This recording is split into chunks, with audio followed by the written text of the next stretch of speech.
I don't know how your fantasy basketball league works, but this potentially is a very difficult week. I mean, like in my league, it's the penultimate week in the regular season. Then you have the postseason. Then it's done. And, Adam, we lose our diversion.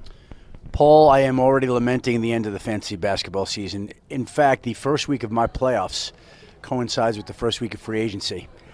I saw that, and I said to myself, oh, my God, I will be making moves on my NBA fantasy roster at 2:53 a.m.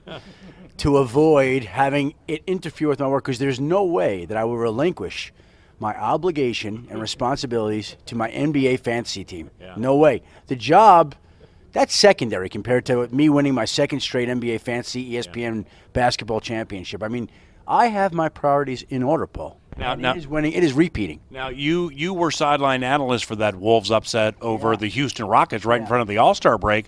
When you get the opportunity to do that, you seem like you love it. First of all, a few things, a few observations.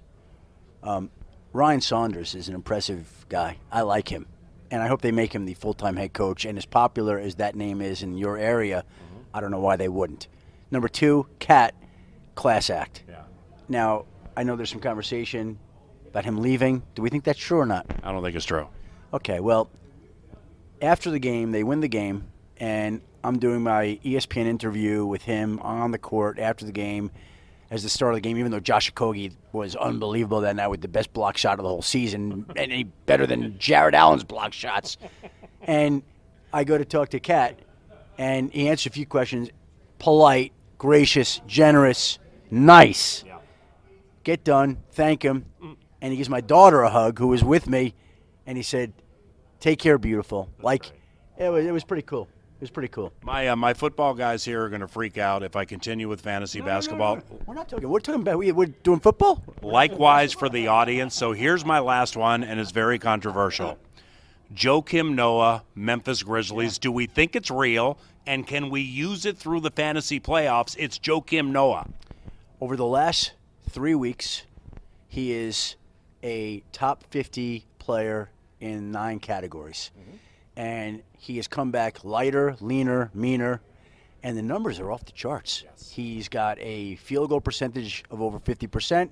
He's shooting 78% from the line. He's blocking shots. He's stealing the basketball. He's got double-digit rebounds, double-double. I mean, love Joakim Noah right now. Am I even saying his first name correctly? I don't care. Just keep bringing me those numbers, baby. Fantasy basketball and football with ESPN's Adam Schefter. Ben? All right, my mind is blown because I didn't know that you were this much of a geek when it came to fantasy basketball, NBA. Whatever you imagine, Ben, it is times 10. Yeah. Oh, okay. Because I'm a very OCD person, very obsessive-compulsive, and I don't play poker. I don't really play golf. I don't go out and drink. My wife has never seen me intoxicated. Like, my livelihood is NBA fantasy. Ben, I'm not being showy here. I will get a text at 10 in the evening because he knows I'm watching games, and he'll say, "Are you watching Al Farouk Aminu for the Portland Trail?" I'm not kidding you. He's telling the truth. So you have 2 phones. Probably one now is for NBA stuff, and the other phone is for NFL rumors and gossip and breaking news. So and that's the thing that I'm sitting here just sort of laughing, shaking my head because I look at what you do for the NFL and the NFL news and football news in general, right? It can be whatever, college football, whatever. But you have the time now to devote to winning the ESPN Fantasy Basketball Challenge. Now that we're at the Combine, what is your day? What's your days like right now? I mean, well, I wake up. I got Paul harassing me to come on your show, to open the show. Then I got Paul coming to me in the morning to say, "Can I? Are you going to be able to come on the show?" Outside then of I got Paul offering me you. coffee to come on the show, and then finally I agreed to do the show. That's my day. But no, outside of the PA harassment, we know what coaches and players and the GMs do, right? Mm-hmm. What does your day consist of when you're here for the 3 or 4 days that you're here? Well, I love it. I mean, you have to understand my year is I live in New York and I work in Connecticut. And I like to say it like this, and I don't mean it in a derogatory way. ESPN, I'm like a caged animal, right? They keep me in the cage in Bristol all season long. There are many reporters who get out, they go to games, they go to practices. The only people I see all year long are the people on the Sunday Countdown set, NFL Live set, Go Like and Wingo Sports Center. I'm going between my house and Bristol. I don't go to a football game all year. I don't see anybody.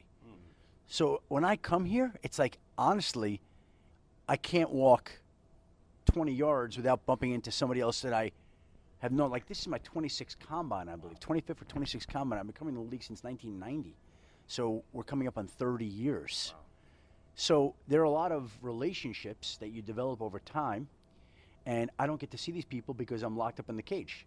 So it's really nice. Like, I was just online at Starbucks, and I saw a guy who was a former personnel director who I once was at a Stanford boot camp with while I was working for NFL Network. They sent me up to their cover, and he and I spent like 3 days together, and I haven't spoken to him in a couple of years. And I saw him, and my biggest issue is, first of all, I usually wear glasses, so I don't see people from distances great.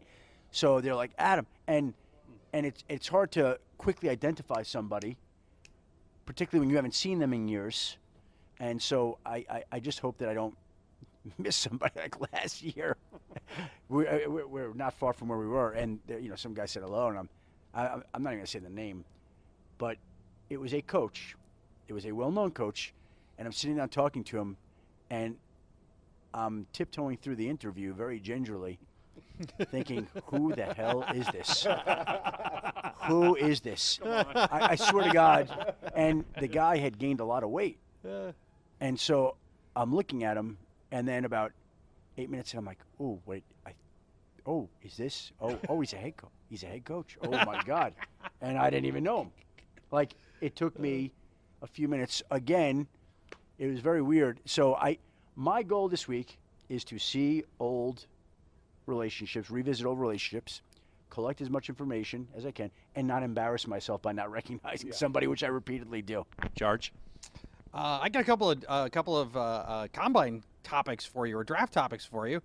Let's start here. Arizona's in a really unique position in that they've got the first pick. They presumably don't need a quarterback, although I don't think Josh Rosen. I wouldn't presume that. Yeah, Josh Rosen didn't light up the field at all. Yeah. But Nick Bosa, who's everybody thinks is the best player in this draft, they've got Chandler Jones at the end already. Well, so what? You never have enough pass rushers. That is probably the case. But yeah. The point I'm just making is they're uniquely situated to perhaps move out of that spot in a way that most teams often aren't. Do you think they hold here, or do you think that there is a good chance they move? It's a great question. We are just beginning the offseason, and if we were having this conversation 1 year ago and you'd asked me that question about the number one pick, Baker Mayfield would not have even been in our conversation. It just wouldn't have even come up. So all I can tell you is that there are multiple teams that I'm talking to right now who are of the mind that the Cardinals are going to give real, serious consideration to taking Kyler Murray at 1. So if they do that, then what becomes of Josh Rosen? Somebody said to me, look, we know that the head coach loves Kyler Murray. We know there are other people that love Kyler Murray. And Kyler Murray in that desert would sell some excitement for a team that hasn't had a lot of it. Now, I'm not telling you they will do that. I'm just telling you there are multiple people whose opinion I respect who believe they are definitely going to consider it. They frankly think they're going to do it. Now, I don't know. And we'll find out, but it'll be one of the great storylines. And Baker Mayfield, to come back to that, last year, great story. Last year, I was driving to the airport the Tuesday before my flight to Dallas, and I had been on the phone with a few people, and they're like, hey, I'm just telling you right now, Baker Mayfield is square on play for the number one pick. And I'm like, really, though? They're like, I'm just telling you. You should report it. I'm like, okay. So I filed to ESPN that the Browns are strongly considering Baker Mayfield. They've already made their decision, haven't shared it, but there are people, much like we're talking about Kyler Murray, to be frankly honest, who believe that Baker Mayfield is square on play. So I filed that story about 7:10 in the morning, and I'm driving to the airport, and I get a text from my dad, and he goes, he's down in Florida, he goes, what's this I hear about you saying that Baker Mayfield is going to the Browns? Your dad's busting your job. Hold on. I'm going to read you the exact exchange because it's that priceless, okay? So, and I give you the exact times. Well, if you can pull up a dad text immediately, that means you don't text very often if it took place last year. No, this is when I get the text, you'll see it's worth getting. And again, It didn't come right up. Hold on. Adam Schefter, ESPN, Indianapolis Combine. Vamp a little for me here. I'm vamping. Indianapolis Scouting Combine, segment number 1. Mike Zimmer coming up later, plus an elongated interview with Rick Spielman to be played tomorrow. Adam Schefter sharing something with his dad. Tuesday, April 24th, 9:57 a.m. I'm about to get in the flight. Someone here said you tweeted Mayfield to the Browns. Is that correct? I said, here's what I reported. Baker Mayfield definitely is a part of the Browns' considerations with the number 1 pick. A league source told ESPN's Adam Schefter, and the former Oklahoma quarterback cannot be ruled out as the top overall selection Thursday night. Source said the Browns have already decided, but before that decision, whenever it was made, Mayfield was square in that conversation. My father, response, Jeff Schefter. Yeah. Quote, hard to separate fake news from truth when it comes to the draft. Wow. I'm certainly no expert, but it would really surprise me if they take Mayfield at 1. Wow, your dad edits you. So I respond to my dad. You can read. Yeah. Go ahead, Paul. What does that say? Can you read? The one in the blue? Yeah. Nothing fake in what I sent you. Surprised you'd even say that. They've made a decision, the Browns, and I'm telling you, Mayfield has been under consideration. Fact. I don't know whether they've settled on Darnold or Mayfield. I would guess Darnold, but it's real. What a great relationship with your dad. Telling me that my report is fake news. Thanks, Dad. It would have been better if you would have hashtag fake news. Yeah. If you would have hashtagged him, like, your dad's the boss. Thanks for the vote of confidence. No, but he's a 75-year-old man, and he's slightly oblivious to everything, and we love him. But he's just walking around in his own world, and he doesn't understand. And I've got more and more of these texts recently from him. What's this I hear about you saying that, Robert Kraft was in South Florida, or what? Just little things like that. Like, Dad, come on, man. Okay, Adam's in a hurry. We got to bust out of here momentarily. A couple of quickies for Adam Schefter. Ben, you first. Well, I think with the Vikings at 18. All right, I think everybody's been looking at offensive line, particularly. Have you heard any other inclination that may not be true, that they would target something else? Well, Ben, it's early. Yes. And we have a little bit of time here. An offensive line would be natural, but there is a great defensive lineman sitting there.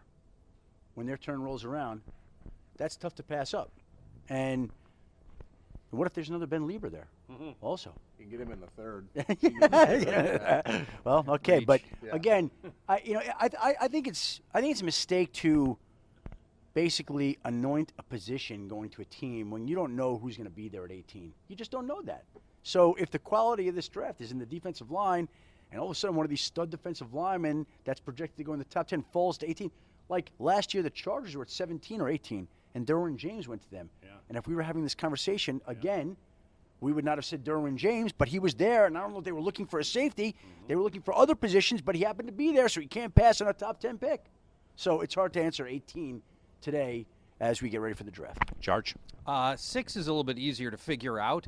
Giants went into last year. Many people thought they needed a quarterback. They went with Saquon Barkley, who's awesome, but they still now roll into this draft, and they need a quarterback at 6. So what are your thoughts about the Giants potentially taking a quarterback or rolling the dice and letting this thing play out one more year? Here's what I would say about the Giants is last year I thought that they were very fully transparent in their desire to go take Saquon Barkley too. Dave Gettleman basically said you don't pass on a Hall of Fame back, and people are like, are they bluffing? Are they going to take the quarter? And they took Saquon Barkley. They did exactly what he said they were going to do without saying they were going to do that.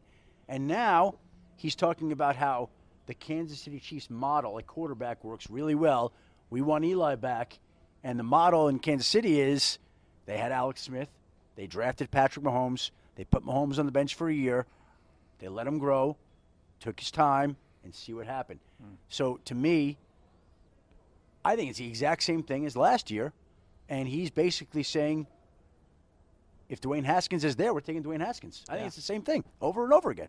With the last one, with the Vikings, you hearing anything with Anthony Barr? The one thing about him is that I would be really surprised if he's back in Minnesota because I go back to last year at this time. My understanding was that he preferred to be on the West Coast in California. My understanding was that they would be open and receptive to listening to offers for him, and nothing ever materialized. I was waiting for him to be traded, actually, before the draft. Were you aware of that? No. Yeah. And nothing ever came of that. Were you aware of that, Ben? No. And so it didn't happen. And so with the way that all unfolded and some of the things I heard behind the scenes, it would just surprise me if he's back.